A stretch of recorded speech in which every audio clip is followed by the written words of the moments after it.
Hey, what's going on? Welcome back to the channel. My name is Jordan, and on today's video, we're going to be diving into the hot topic, which is how to sell and buy a house at the same time.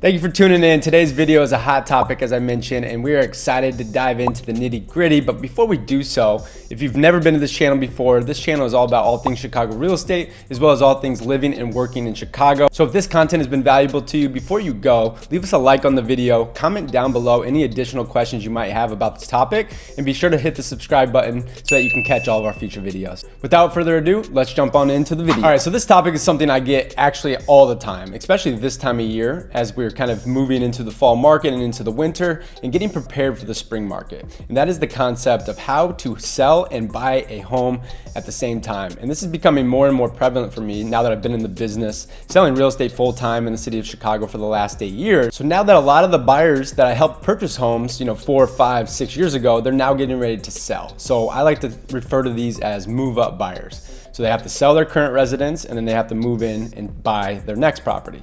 As you can see, this might be a little bit difficult. And a lot of people's questions are, can I even do this? How to do this, and what's the right strategy to go about doing this. So this video, we're going to talk about the couple different options and the different scenarios that you might run into in order to set yourself up for success. So first, I want to talk about option number one, which is this is the perfect world scenario. All right, so option one, and this is best case scenario, is if you are in a position and fortunate enough where you can actually close on your new property without having to take the proceeds from the sale of your current residence. So if you're in a position where your debt to income ratio is good enough where you can actually carry both mortgages without taking the proceeds of the first home, then that is the ideal scenario. So in that situation, what I find most buyers ending up doing is they actually want to go and find the new property first. And the reason for this is because, in a low inventory market, which most of the US has been, specifically in Chicago it is as well, that you don't want to get into a position where you sell your place and you don't have anywhere to go, right? So a lot of people that are in this fortunate position of being able to close on their second home without selling their first, they usually go the route of, okay, let's go find the next property. And as soon as we go under contract on that property, we're going to put our current residence on the market, and we're going to put it on the market in a very strategic way, in a very aggressive way, so that we can elicit offers and get it under contract and closed as quickly as possible. Because even though someone that has the ability to close on the second home without selling the first, most people don't want to carry two mortgages for longer than they have to. That's typically how option number one works, and we're not going to spend a lot of time there because that is pretty easy, straightforward, right? But the real question and the concern of so many people, I had probably 7, 8, maybe even 9 or 10 move up buyers last year that did this exact same thing where they had to sell their house first, get it under contract and close before they can then go and buy their second house. So we're gonna dive into how in the world do we even do that. All right, so if you fall into this category where you are not able to get pre-approved by your lender for both mortgages, then I'm gonna say this. So the first thing you wanna do is you're gonna sit down with your realtor, you're gonna talk about your real estate goals, the idea that, hey, we need to sell before we can buy because we need to take some of the proceeds of the equity that we have in this home to apply that to the down payment for the next property. And that is completely fine. So then what I will do as your agent advising you is the next best step would be for you to get in touch with your lender and talk to them about, hey, I have X amount of equity in the property, let's call it $50,000. When I go and sell, I want to take that money and then apply that to the new property. Can I get approved for this next home? And a lot of times move up buyers, they're obviously wanting to buy something that's a little bit more expensive. So that is where we want to start, because the last thing you want to do is to get your home on the market, get it sold, but then realize that you can't afford the next home. So once we establish this baseline and your lender gets back to you and says, yep, as long as you can sell and you can take those proceeds from the sale of your current home, we can apply those to the next home and you have no problem getting approved, then we'll continue to move forward through the process. And this is scary, right? Because a lot of people, especially in this low inventory market, as we discussed earlier, their fear, and whether it's a single person or a family or whatever the case may be, is that they're gonna sell their house, get it under contract, and they're not gonna have any options to choose from in order for them to move to. So unfortunately, that is a very real concern, but at the same time, the only thing that we can do is focus on the first domino, which is getting your property on the market. So I'm gonna say, hey, let's do everything in our power to get your property in position where it's going to attract the most amount of buyers to the door as possible, to get it under contract as quickly as possible at the best price, and more importantly, with the best terms. And I'll elaborate on what I mean about the best terms. So when taking into consideration somebody that wants to move up and buy something else, but they need these proceeds in order to do so, I'm gonna say, hey, let's look at the comparables, let's see what's out there, and let's make sure that we're strategically pricing your home and we're setting it up in a way, whether it be staging or maybe taking care of some deferred maintenance and just really getting it into prime position for you to attract a buyer and get it under contract ASAP. And the last thing we want to do above all else in this scenario is to overprice your home and let it sit on the market. So what I typically recommend is that we are actually gonna come with a very aggressive pricing strategy. And what I mean by aggressive is that we're gonna either list it right at fair market value or we're gonna list it slightly below fair market value. And what this is gonna do is this is obviously gonna create more exposure. It's gonna drive more people through the door, hopefully giving you multiple offers so that you can achieve the best price and, again, most importantly, the best terms. And what I mean by these best terms is, in an ideal situation, what we're gonna do is we're gonna get you under contract with multiple offers, and before actually going under contract, we're gonna negotiate what I refer to as a post-closing possession, or some other people might refer to it as a leaseback. So in a perfect world here, you get the great price that you want, but then you're able to go and close, let's call it 30 days from today, and then you're gonna have a 45 to 60 day leaseback or a post-closing possession. And what this does is this gets you closed on your current property, and now you take those proceeds from that current property, it frees you up so you're no longer having to go and make a contingent offer on the new property. Because what happens in a competitive market, if your home is under contract or it's on the market, but you have not yet been able to actually move forward and close on that property, then you're going to have to incorporate a home sale contingency or a home sale close contingency into your offer.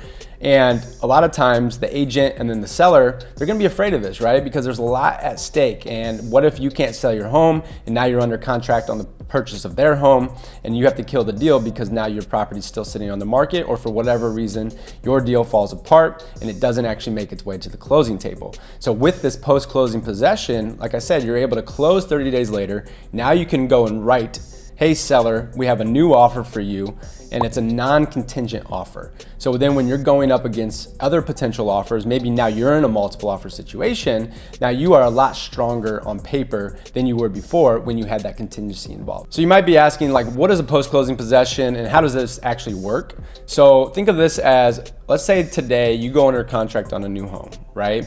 And that seller of that home, they're asking you for a 45, let's just call it a 60-day post-closing possession, where after you close on the home, now you officially own it, they're gonna be occupying that property for another 60 days.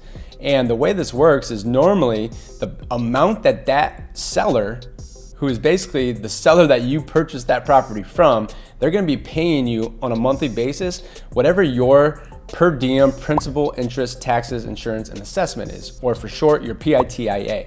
And that is essentially what it costs you to own that property. The seller of that home, who is on their way out, they're gonna be paying you that every single month. So even though you own the property, you're not losing any money because you're getting essentially rent from the old owner. So then as you navigate through that process, as you come up on that 60 days, it's just like a normal closing where you move out of the property. That new buyer still has the opportunity for a final walkthrough to make sure that everything is still in the same condition as it was before. And then you move out and now they are officially closed. They move in and it's a done deal. So that is what will happen if you can strategically price your property enough to get multiple offers, to be able to negotiate on the best price and even more so the best terms. Now, this isn't always going to be the case, right? Sometimes you don't have a property that elicits multiple offers, so you actually have to take a leap of faith. And this can be tough, and I understand this. And I talk and kind of counsel my clients through this all the time, which is, hey, we need to still get your property on the market and under contract. Because if we need to go and write an offer on another property, we cannot write that offer on that property without it being on the market. And we can, but that seller on the other end, they're not gonna wanna take a home sale contingent offer. And a home sale contingent offer versus a home close basically means that you still have to put your property on the market, you have to get it under contract, you have to work its way all the way through the due diligence period, and it has to close. But if it's on the market and preferably it's under contract, now it's just what's referred to as a home close contingency, where now when you go make that offer on that next property, now it's saying, hey, I understand it is a contingency, but we're already under contract, we had multiple offers, we have ideal terms, there's a strong buyer with strong financing, and we're closing on X date, right? You see how much more clarity that gives that seller and that agent who's vouching for your offer on the other side of things if you are already under contract on your property. So that is typically the way that is going to work. So in this type of situation, really what's going to happen is preferably you're going to actually have your closing date already established on the sale of your home. So then when you go and make your next offer on the next home, you're going to line up that closing date with the closing date of your current home, and you're actually literally closing on both properties at the same time or the same day. So that morning, for example, you're going to close on the sale of your home, right? Because you're going to need those proceeds to apply them to the closing of the second home. And then later, maybe that afternoon, once those funds clear, now you can move forward and actually close on the next homes. So yes, there is a little bit of a leap of faith there, but that's why it's critically important that you put a strategy together. You don't get overzealous on how much you want for your home, and that you listen to your agent's advice about how to strategically position you so that you can take away some of the stress and some of this anxiety of the unknown. Now, what I will say is sometimes it resorts to worst case scenario. And worst case scenario, and I like to ask this to my clients when we're talking about this on the onset of this conversation, is in the worst case scenario, do you have somewhere else you can live in the meantime of you closing on your current home before you can actually buy and close your next home?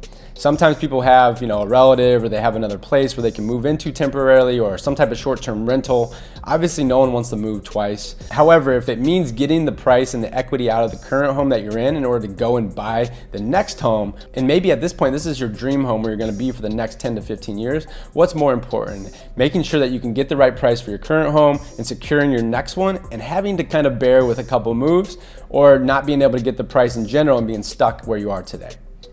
So even though that's not an ideal situation, there are options, and we're here to help you find those short-term rentals, to coordinate with moving companies for you, or put your stuff in storage for a month or two, so that when you do go and then close on the next property, you can move out and then move in to your next home. So just to kind of recap, I want to put up on the screen here, option number one is you can sell and buy your new home without having to actually close and sell your current home first. That is the best case scenario, and if you can do that, then go find your next home first, go under contract, and then get your property on the market right away so that you don't have too long of a carrying period where you're carrying two mortgages. And the second option is when you do have to sell your current home to take those proceeds out of it to apply them to the next one in order to get approved, then we're gonna go about that strategy the way that we just discussed. And above all else, you need to have the first domino fall, and that first domino is getting your property on the market, and getting it on the market in a very strategic and aggressive way.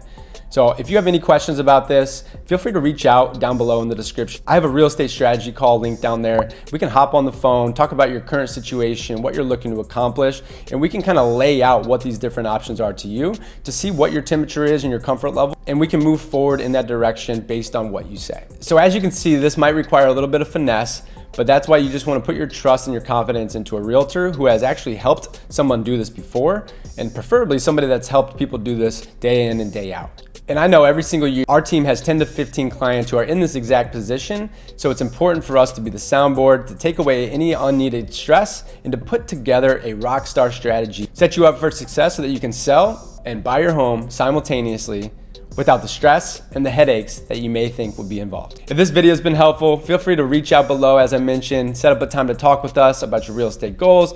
And please leave a like on this video, comment down below any additional questions that maybe I didn't cover today. There's kind of a lot here, so if I left anything out, feel free to put it down below, and I'm happy to address that in another video or even in the comments. And definitely before you go, hit that subscribe button so you can catch all of our future videos. We'll see you on the next video.